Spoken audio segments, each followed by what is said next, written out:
Bestiarias es un lugar de encuentro con personas que hacen su parte para crear un mundo más ético, más bello. Yo soy Patricia Simón, soy periodista y escritora, y hoy nos acompaña la periodista Julia Mengolini, cofundadora de la radio independiente argentina Futurock y autora del libro Las caras del monstruo. Bueno, Julia, estoy muy contenta, la verdad, de poder conversar contigo. Muchísimas gracias por encontrar este ratito. Te conocí en el programa Carne Cruda, en la entrevista que te hicieron los compañeros, y a partir de ahí, aparte de conocer tu libro, me enganché muchísimo a Futurock. Me interesó muchísimo tu discurso feminista y lo considero urgente y crucial en estos momentos. Y desde entonces estoy enganchadísima a la argentinidad.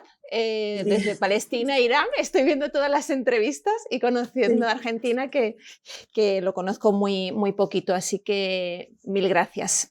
No, gracias a vos. Y bueno, seguro que quienes nos vean te conocen bien, pero un repaso. Julia Mengolini es una reconocida periodista argentina, también licenciada en Derecho, fundadora de Futurock, una radio que se financia fundamentalmente con las aportaciones de sus socios y socias, más de 15.000, según la última recuento que escuché. Además, una referente feminista, militante de izquierdas, peronista, y a su pesar, pero también con orgullo, imagino, una de las personas más odiadas por el presidente de Argentina, por Javier Milei, una carga también bien pesada. Así Esto que... es correcto.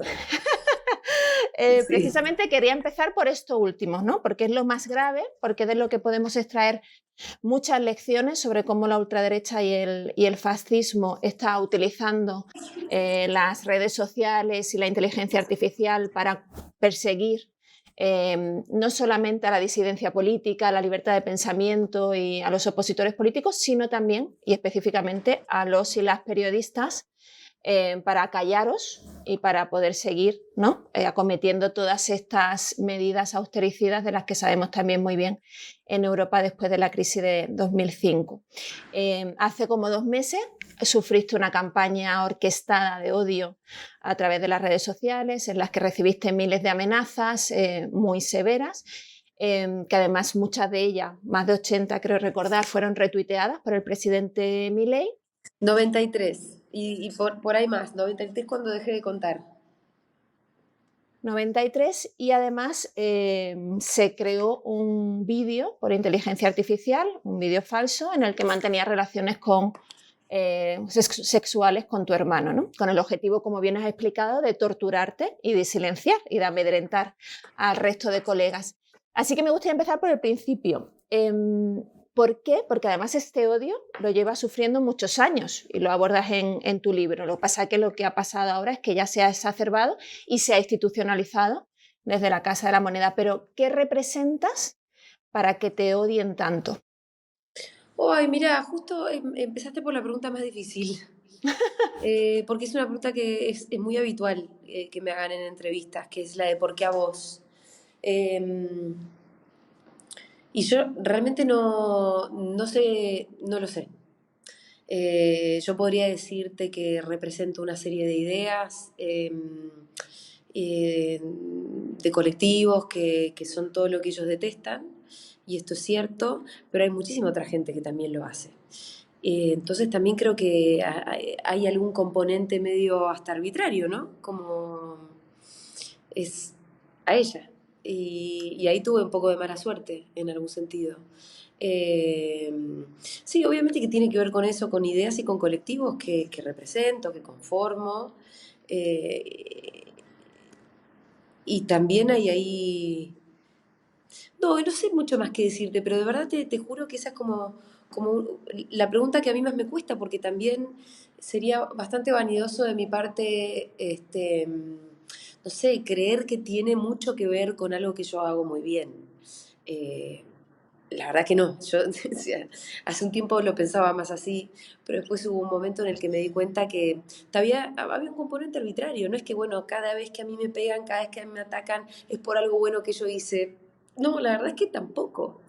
Eh, Hay algo arbitrario. Y creo que la arbitrariedad también es un elemento que forma parte del manual de las nuevas derechas, ¿eh? O sea, en todos los eh, instructivos que hay así, y en todos los gobiernos de ultraderecha o las fuerzas de ultraderecha de otros países que operan en la política, hay un modus operandi que se repite mucho, que es embarrar mucho la cancha, llenar la cancha de mierda. Esto lo dice de esta manera incluso Steve Bannon.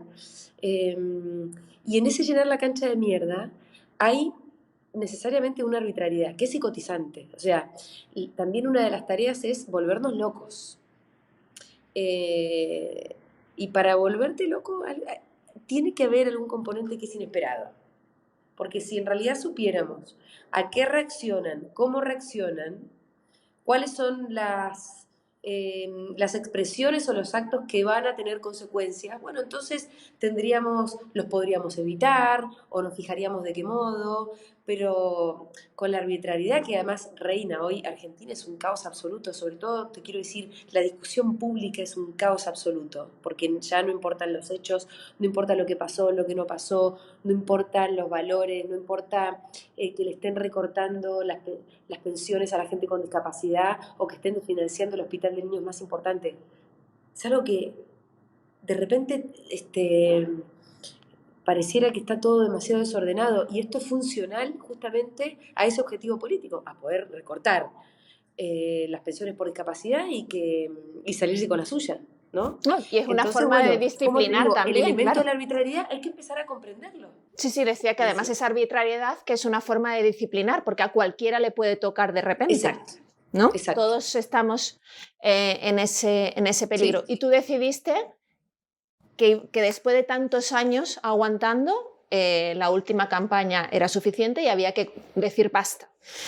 Precisamente para evidenciar que esta estrategia de sembrar el terror, de tortura y de acoso tenía que encontrar algún muro de contención y decidiste denunciar a los responsables de esta campaña, ¿verdad?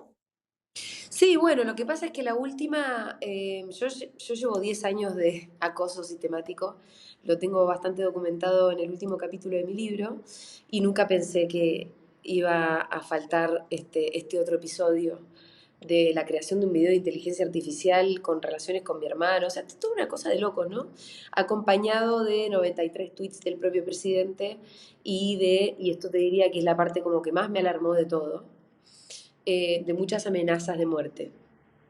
Entonces, cuando a mí me llegan tantos mensajes a mi mail, a todas mis cuentas, incluso por privado, de descuartizamiento, violación, seguido de muerte y tortura, bueno, ahí me empecé a alarmar porque me di cuenta que era... Bueno, yo hace tiempo que me daba cuenta que formaba parte de un plan sistemático, pero me parecía que encontré un límite y que también me pareció que por más que esta denuncia penal que le estoy haciendo al presidente tiene un final incierto, que por lo menos el camino podía servir de algo, ¿no? La denuncia en sí misma.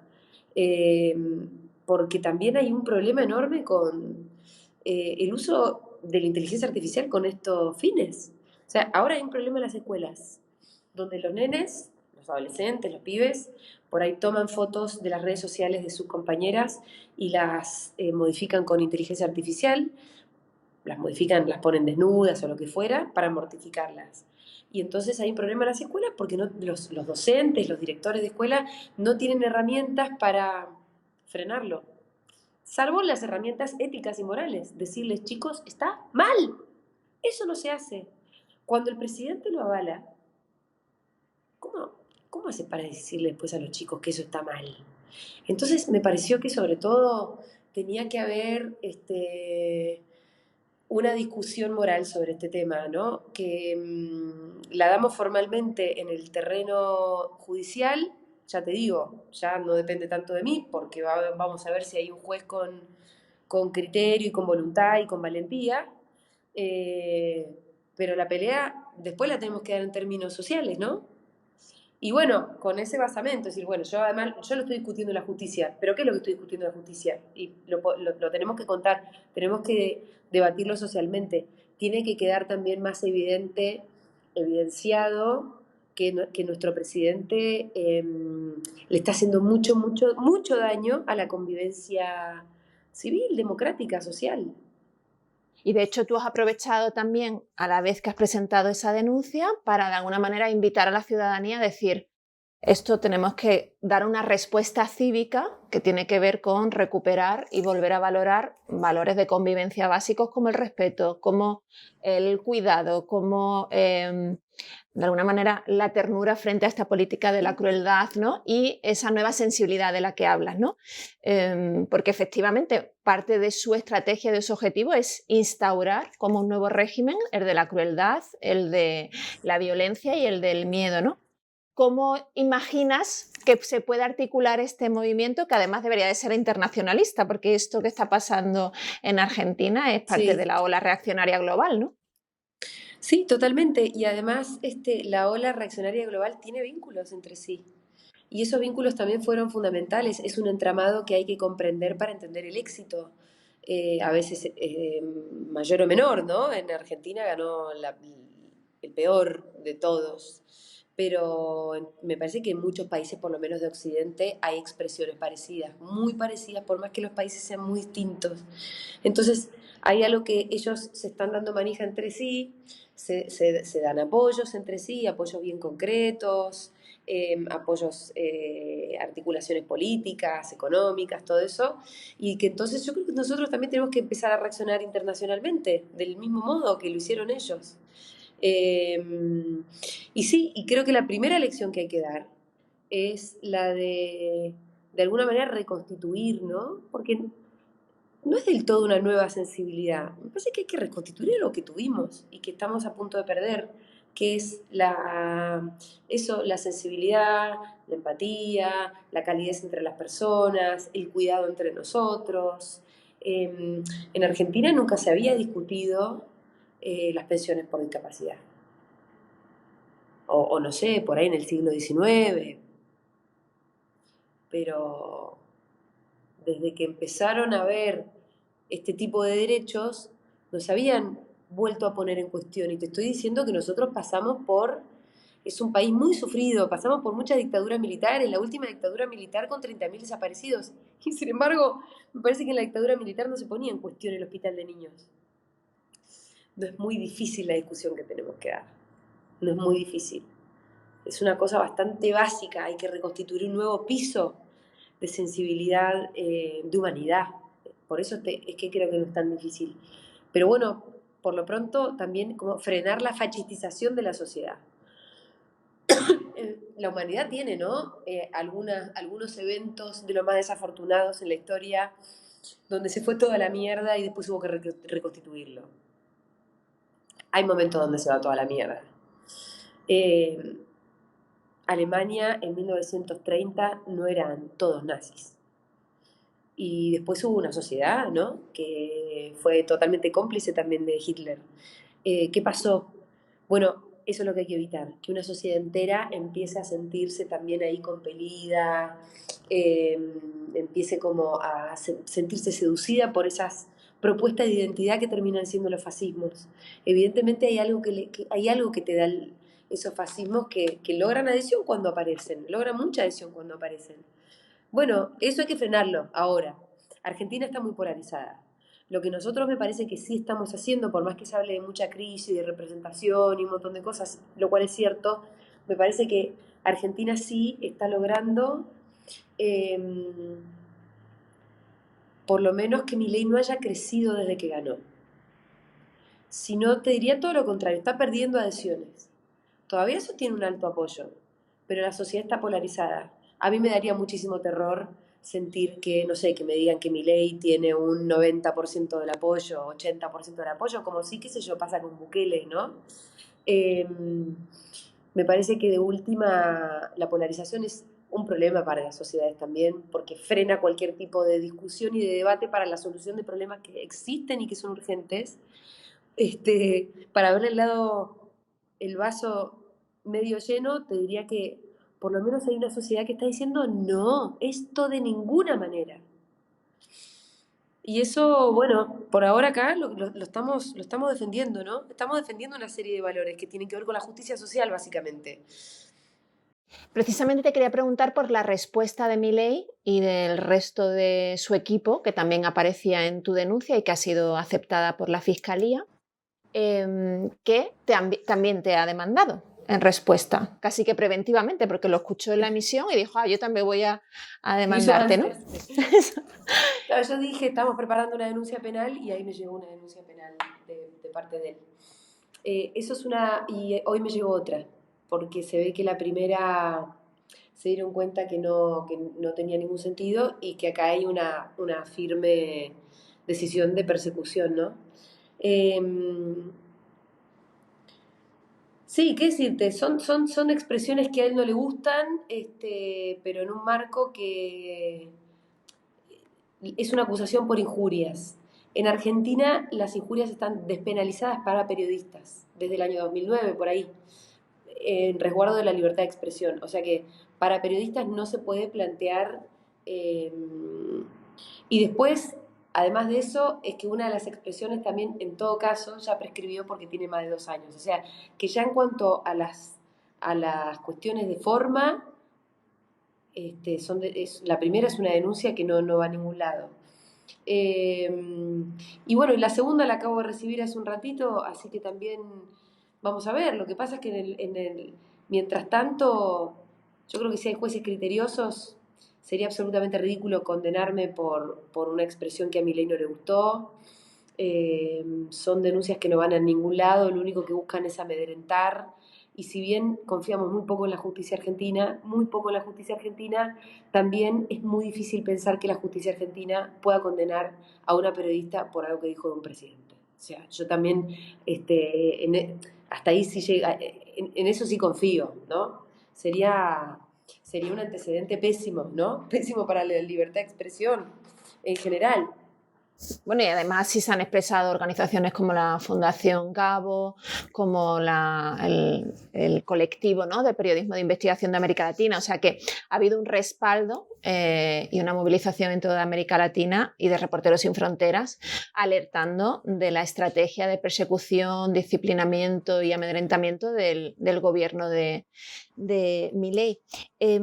Precisamente también por eso te quería preguntar, ¿cómo ha sido la respuesta de los colegas y las colegas periodistas? ¿Has sentido arropo y solidaridad ante el riesgo de esto? Ante el riesgo que supone esta demanda y esta campaña de acoso. Mucho, la verdad que sí, muchas expresiones de apoyo y eso me dio muchísima fuerza. Para mí cambió todo, hubo un día sobre todo en el que como que en Twitter fui tendencia por primera vez en mi vida por las expresiones de solidaridad. Yo no podía creer lo que estaba pasando. Y de apoyo, y eso de verdad fue muy importante. Hay un grupo de periodistas argentinas también que al día siguiente de ese fin de semana, que fue un fin de semana como muy particular, el lunes vinieron a esperarme a la puerta de la radio para abrazarme antes de que yo entrara. Y ese abrazo la verdad que me lo llevo para siempre en mi corazón. Y bueno, y muchas otras sí. Y después lo que vos tenés acá también es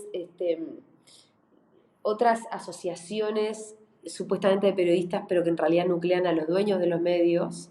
Y no, de esas no supe nada, ¿no? Como FOPEA, por ejemplo, es una de ellas, pero que son asociaciones que con la pátina de la libertad de expresión en realidad lo que defienden son los intereses de las grandes corporaciones mediáticas, que para mí son el principal problema que tiene hoy la libertad de expresión en Argentina, y no, de parte de ellos no recibí ningún apoyo, no. Y eso que muchos de los periodistas que pertenecen a esos grandes medios de comunicación también están siendo insultados por Milei. Lo que pasa es que en los medios, Milei insulta a periodistas, pero no insulta a los medios. Y los medios tienen algunos periodistas adentro que por ahí escriben columnas de opinión en contra de Milei, pero los medios, la línea editorial del medio, de Clarín, de La Nación,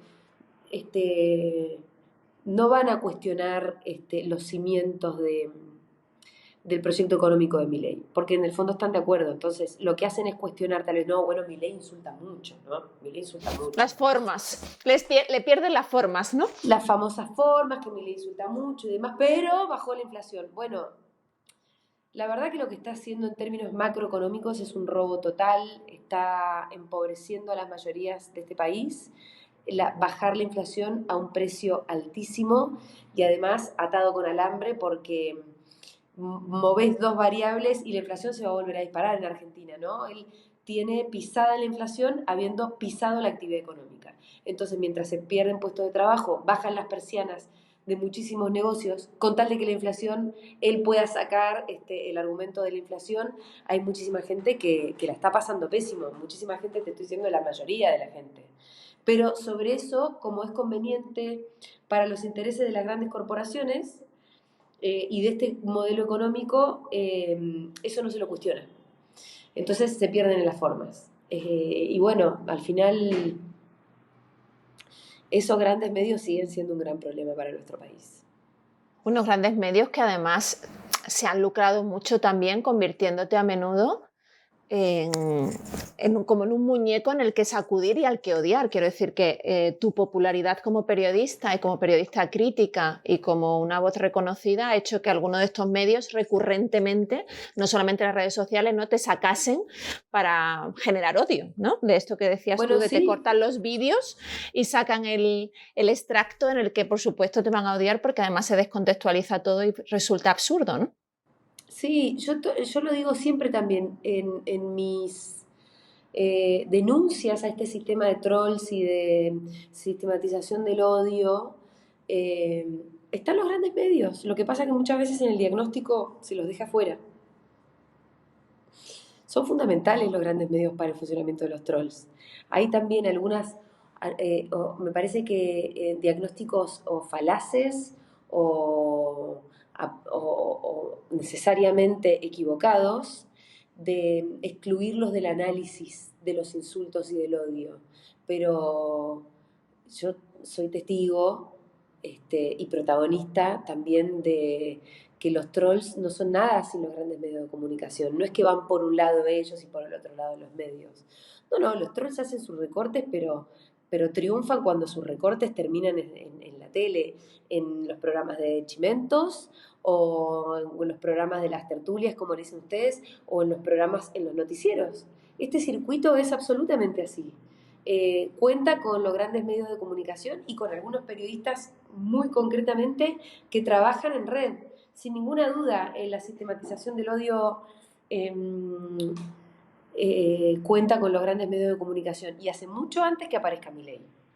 Y mucho antes de que aparecieran las redes sociales, quiero decir que la maquinaria de odio y de legitimar, ¿no?, el expolio a la ultraderecha, el neoliberalismo, pues aquí lo hizo Ana Rosa Quintana antes de que llegase Twitter, ¿no? Y el convertir en el enemigo a las personas migrantes también, ¿no? Lo que pasa es que eso se ha retroalimentado y es una didáctica del odio. Quiero decir, al final desde la televisión. Es verdad que por eso el odio no es nuevo para nada. Pero además, el odio de los trolls, esta sistematización, todo este mecanismo de las redes sociales, tampoco, quiero decir, aparece recién en Argentina con Milei, o recién hace 2 años con las ultraderechas, 2, 3 años o recién en pandemia. No. Hay mucha gente que es muy responsable del odio que sembró. Mucha gente incluso que ahora están como un poco espantados porque como un boomerang por ahí hasta incluso les vuelve sobre sí mismos, fueron absolutos cómplices de ir sembrando esto y además tener al odio como una herramienta política, como una herramienta de disciplinamiento, de persecución, de desorden en el debate, de deslegitimar la voz de alguien que piensa distinto y no la discusión de ideas. No, las ideas aparte, deslegitimar la voz de alguien que piensa distinto. Con eso yo vengo luchando también personalmente hace mucho tiempo. De mí se quiere decir una cantidad de cosas que no tienen que ver ni siquiera con mis ideas.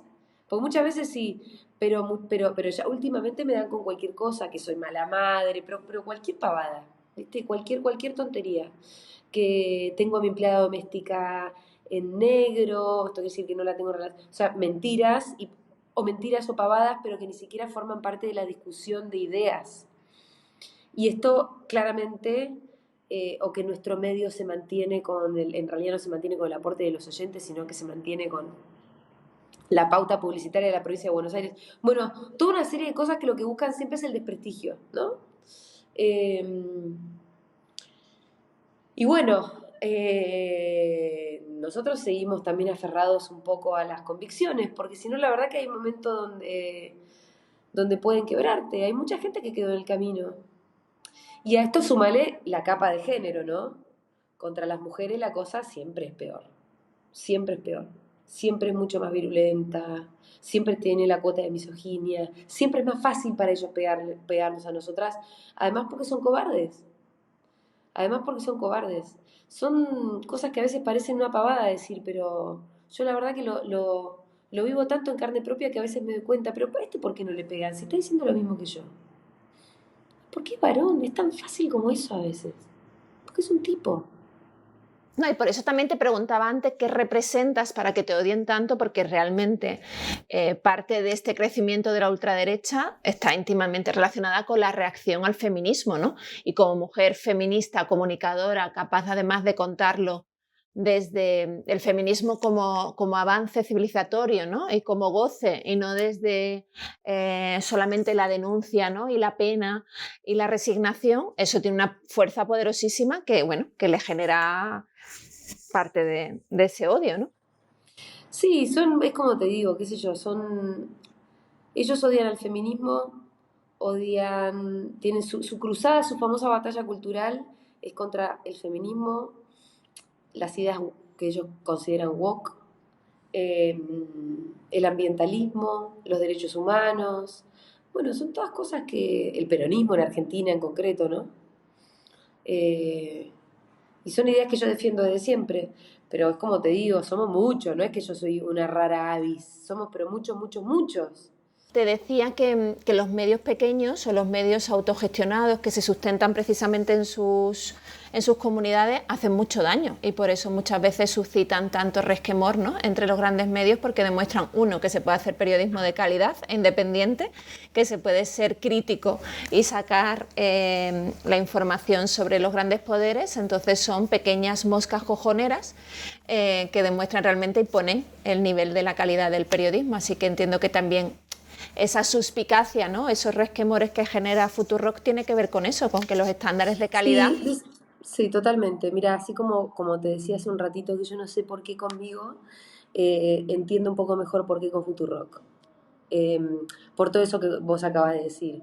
Porque fuimos pioneros a la hora de mostrar que se podía construir un medio de comunicación de manera totalmente libre, de verdad, sosteniendo las convicciones y sobre todo con esta metodología de financiamiento que solamente depende de sus oyentes y que no se debe así a intereses de grandes corporaciones. Bueno, la demostración además, en nuestro caso Futurock ya va a cumplir 10 años, también provocó que en Argentina haya muchos otros medios con esa misma metodología. Nosotros fuimos los primeros y bueno, de verdad que a mí me parece que en todo el ecosistema de medios, el hecho de que haya tantos como nosotros, para los grandes medios de comunicación somos una piedra en el zapato. De verdad ellos quisieran estar solos, ¿no? Creasteis escuela y referentes de que eso se podía hacer y de que el único camino no era terminar en los medios hegemónicos, ¿no? Te quería preguntar por un aspecto que abordas en Las caras del monstruo que me interesa mucho, que es el efecto que tuvo la pandemia como acelerador de esta ultraderecha y el impacto que tuvo sobre todo entre los chicos jóvenes, ¿no? Y cómo en gran parte, ¿no? La victoria de Milei fue posible gracias al apoyo de la derecha tradicional y de los votos de los jóvenes. Y ese discurso que tienes como feminista de si tuviese que mejorar algo de todos los logros que conseguimos, pues sería haber estado más atenta a incluir o hacer partícipes a los jóvenes, ¿no? A los hombres, a los chicos. ¿Cómo crees que le afectó la pandemia a lo que entonces eran adolescentes, que ahora son veinteañeros radicalizados en el odio? Bueno, mira, a mí me parece también que si bien me atreví a escribir un ensayo sobre eso, y no solo eso, sino que me atreví a que fuera el que abre el libro, ¿no? El primero, es posible que también estemos demasiado cerca del evento como para terminar de entenderlo, ¿viste? Eh, pero sí hay evidencias. Quiero decir, acá en Argentina, y esto también está contado, este, las primeras marchas anti-cuarentena, las marchas anti-vacuna, esas que se daban durante la pandemia, en esas marchas es donde aparecieron los primeros carteles que decían Milei presidente, ¿no? Entonces, en la primera marcha que hubo, el primer cartel estaba como hecho a mano, Milei presidente. Alguien se animó a escribir eso. En la segunda ya los carteles estaban fabricados de manera un poco más profesional, más carteles. Bueno, y entonces lo que quiero decir es evidente que eso pasó. Ahora, hay un porqué en el que yo no me atrevo del todo tampoco a entrar, ¿no?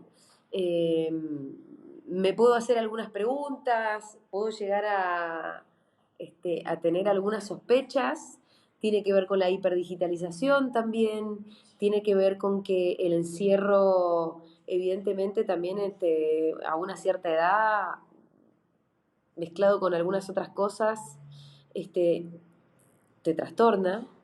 Y bueno, y todo eso se expresó también como con mucha bronca, ¿no? Porque el voto a Milei es un voto de alguien que vota con rabia, en términos generales, por supuesto. Pero hay una serie de cosas que pasaron en la pandemia que tal vez nos explica la aceleración de un proceso que ya había empezado, ¿no? Es cierto también que no es que surgieron exactamente en ese momento. Se empezaban a dar las condiciones para el crecimiento de las derechas.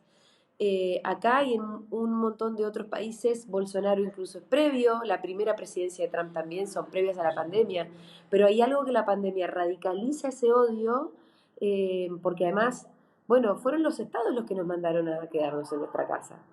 Como también son los estados los que nos salvaron la vida, pero eso es un poco más difícil de advertir.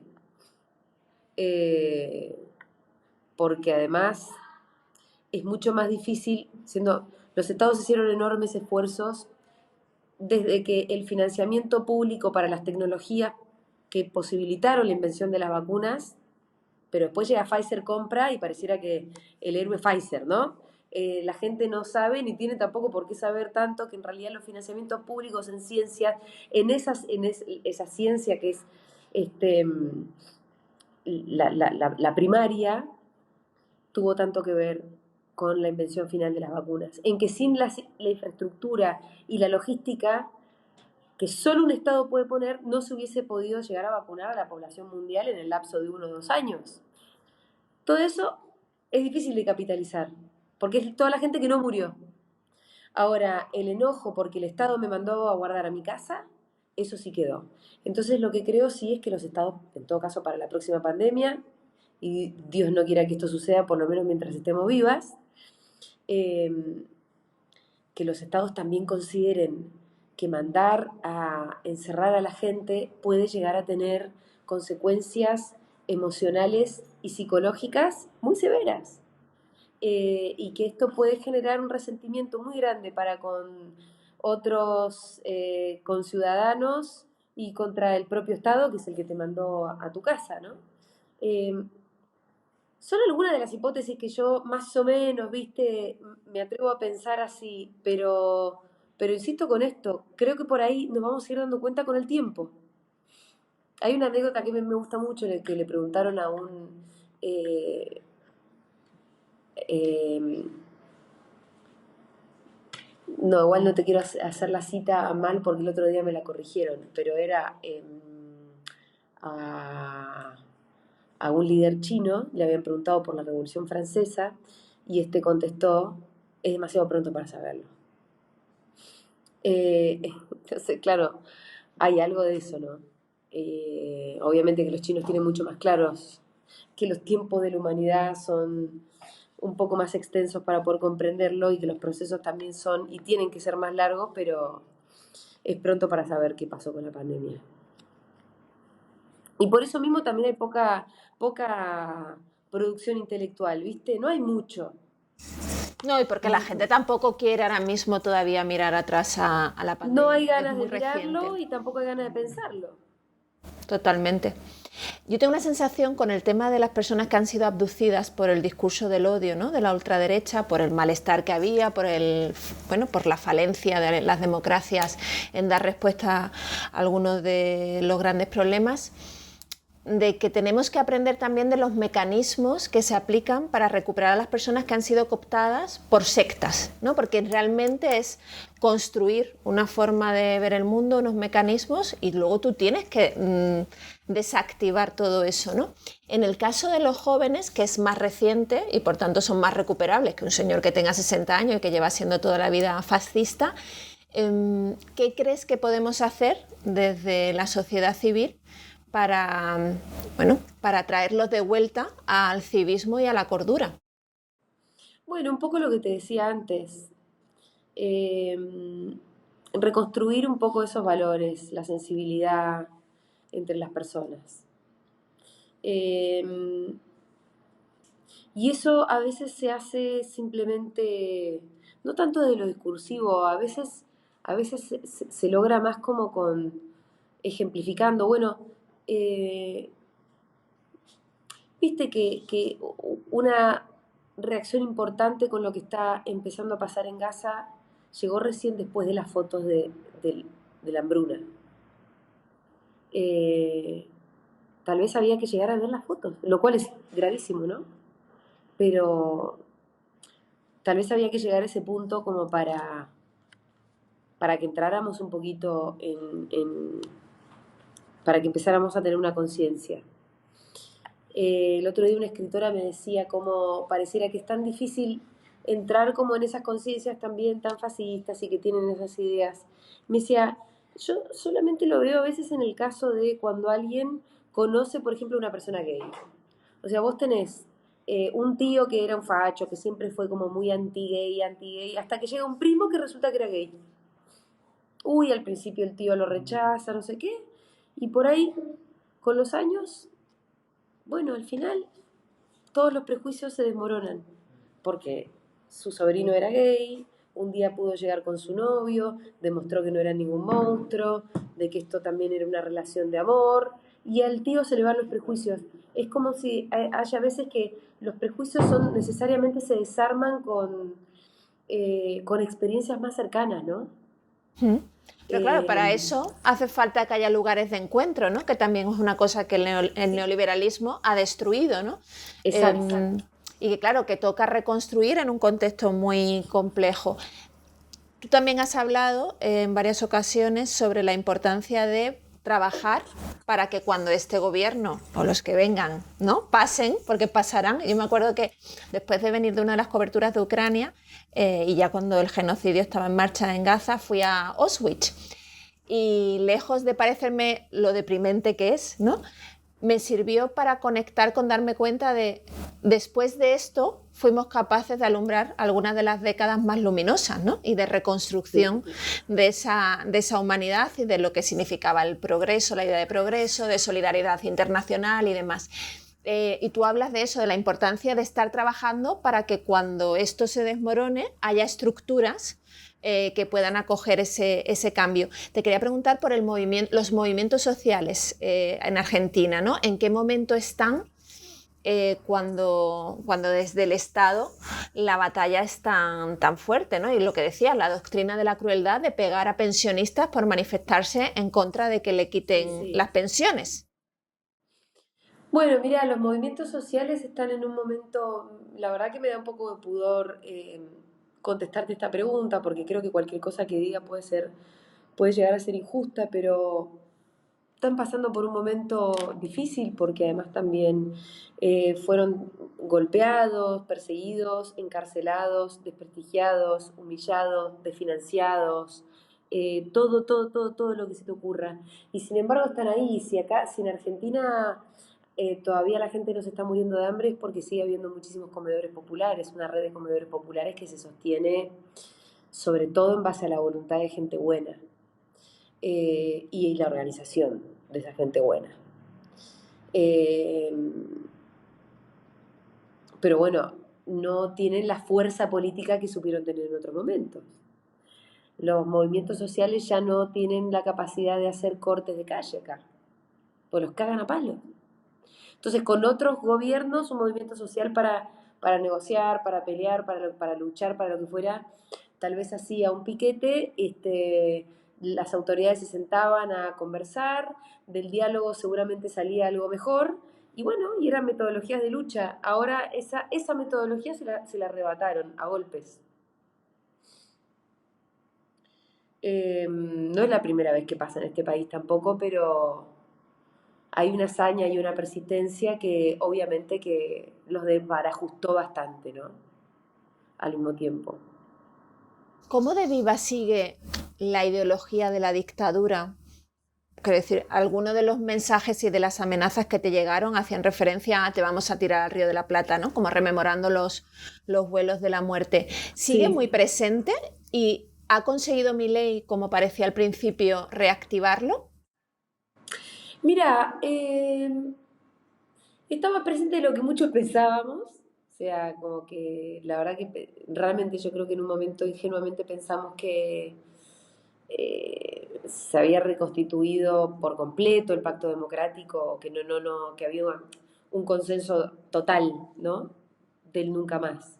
Y de repente cuando vuelven a asomarse estas expresiones, uno dice, ah, mirá, esto estaba todavía en algún lugar. Pero también lo que creo es que está bien añejo, ¿viste? O sea, los jóvenes más ultras seguidores de Milei tampoco son unos nostálgicos de la dictadura. No saben bien de lo que están hablando. Y además esa primera, Milei, bueno, su vicepresidenta, Victoria Villarruel, sí pertenece a esos sectores. Ella tiene un tío que fue un represor militar y, y su papá también.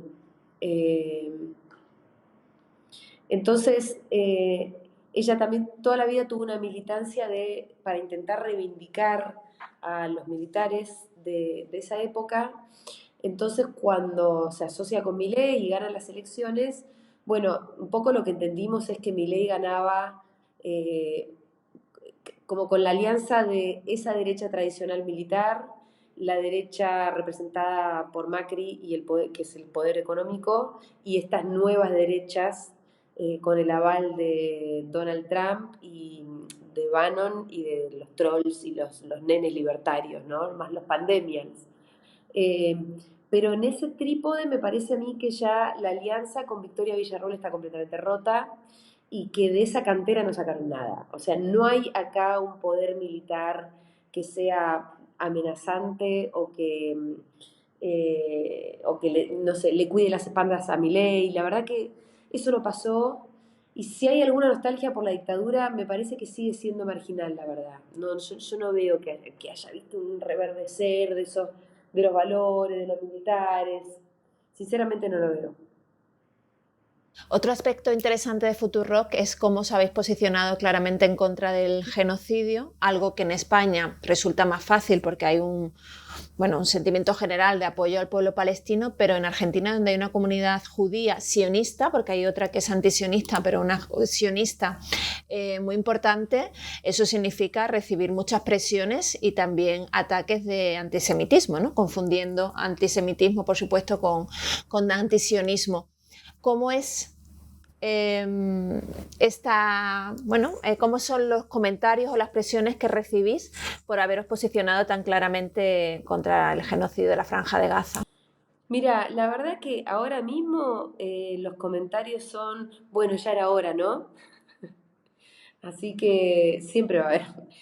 Cuando nosotros hace un tiempo hablábamos de Gaza, nos caía muchos mensajes acusándonos de antisemitas. Entonces era una situación muy delicada, por esto mismo que vos decías, como en Argentina la comunidad judía es muy grande, de hecho, creo que la población argentina en Israel es como la más grande. Eh, Hay unos vínculos entre Argentina e Israel de verdad muy importantes. Con lo cual era muy complicado hablar del tema de Gaza. Y también es cierto que acá tenemos tantos problemas y el gobierno de Milei es tan enloquecedor que a veces queda poco tiempo, ¿no? para pensar en Gaza. Últimamente lo empezamos a hacer un poco más, ya con menos pruritos, sobre todo porque hay una... No sé, yo creo que algunas cosas cambiaron también. Nosotros le empezamos a entrar un poco más al tema con menos pruritos. Nos siguen llegando acusaciones de todos, de la comunidad judía por antisemitas y del resto por izquierda, de que, ¿y cómo no lo hicieron más antes y no sé qué? Entonces, viste, es un tema realmente muy delicado y nunca vamos a dejar a toda la gente contenta.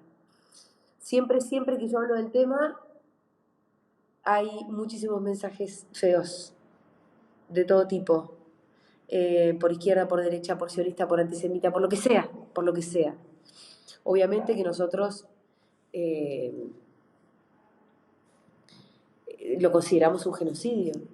Nos tiene tristes y nos tiene preocupados, y al mismo tiempo entendemos que acá hay una comunidad internacional que tiene que hacer algo ya y que no somos nosotros, por más que sí tenemos la vergüenza de que es nuestro presidente casi el único mandatario que en todo este año fue a visitar Israel y que lo quería recibir a Netanyahu en septiembre y al final parece ser que esa visita se canceló.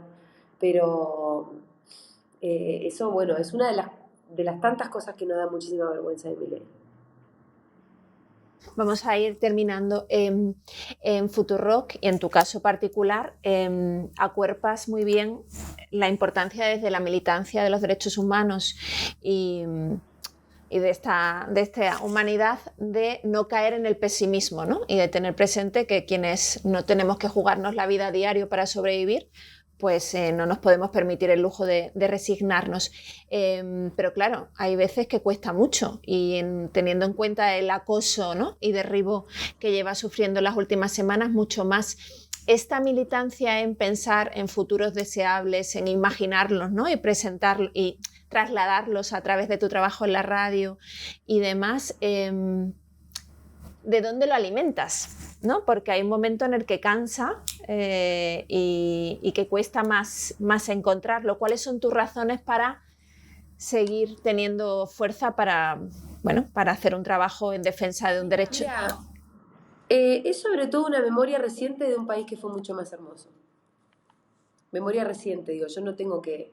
No es que yo veo en blanco y negro las imágenes de la utopía.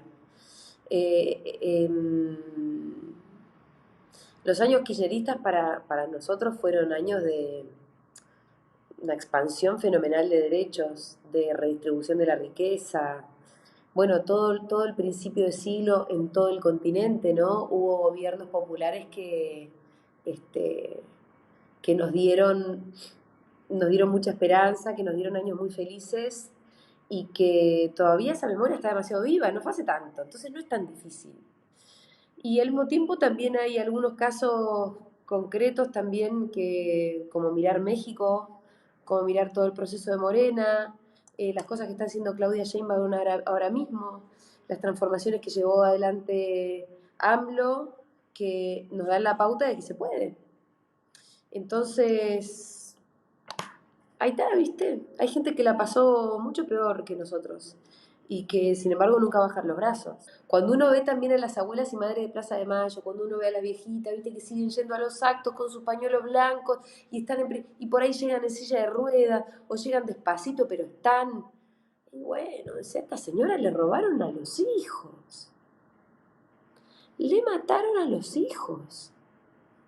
Y están ahí, siguieron militando por el mundo justo por el que militaban sus hijos. Ellas eran todas amas de casa, no tenían nada que ver con nada. Y están ahí. Entonces, bueno, esas voluntades son inspiradoras, la verdad. Y por último, estuviste recientemente en España en el encuentro feminista que organizó AMA Asturias.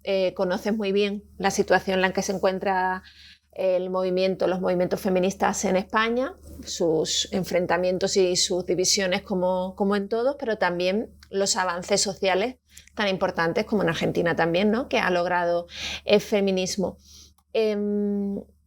Sabiendo que es el dique de contención de los fascismos, como se ha demostrado en todas las elecciones, ¿qué crees que podemos hacer para estrechar los lazos internacionalistas, como decíamos antes, ¿no? Dejemos de pensar solamente en las problemáticas estatales cuando el enemigo es común, está organizado, se financia conjuntamente, se comparte estrategias y nosotras estamos como en la batalla y sin aprender lecciones de las compañeras que están en el país de al lado? ¿Qué piensas que deberíamos de estar haciendo más como movimiento feminista? Mira, no lo sé exactamente, pero empezar por reunirnos seguro que sí, porque las ideas salen de las conversaciones. O sea, el pensamiento es colectivo. Yo no tengo ninguna duda de esto. A mí mis mejores ideas me salen conversando con alguien, mejores o las que sea. Entonces, sin duda que tratar de encontrarse es una, ¿no? Y cuando uno se encuentra, y conversar y conversar y conversar y darle vuelta a las cosas. Para mí ese es el comienzo. Y después no sé qué más decirte, pero encontrarse sin ninguna duda que tiene que ser lo primero. Pues muchísimas gracias, Julia. En España, entre otros lugares, se puede encontrar Las Caras del Monstruo en el Espacio Late de Madrid y pronto en muchos más sitios. Y nada, seguiré Bueno, ojalá, escuchándote. ¿qué sabes vos que yo no sepa? Ah, yo pensaba que le iban a distribuir en más sitios. No. ¿No? Ah, bueno, pues entonces hay que buscar estrategias para que eso ocurra. Eso sería hermoso, porque aparte, mira, cuando fui a presentar el libro a Bilbao, y ahí mandamos una cajita por correo. En la Singorga, Cajita, ¿no? qué sé yo, con 50 libros, se vendieron, se agotaron. Mandé libros también ahí a Oviedo cuando fui al encuentro y se agotaron al instante. Y adelante cada tanto hay que volver a mandar, pero bueno, no está distribuido. Ojalá lo distribuyeran. Yo creo que, no sé, ¿a vos te gustó? Ay, me encantó. Sí, por eso lo Bueno, recomiendo muchísimo. Yo lo encontré allí y pensaba que de ahí se iba a empezar a redistribuir, pero bueno, hay que darle idea a las copas de Espacio Late. Así que lo recomiendo muchísimo. Muchísimas gracias, muchas Julia. gracias. Mucha suerte. Gracias, Patricia, gracias a vos. Un abrazo. Un abrazo.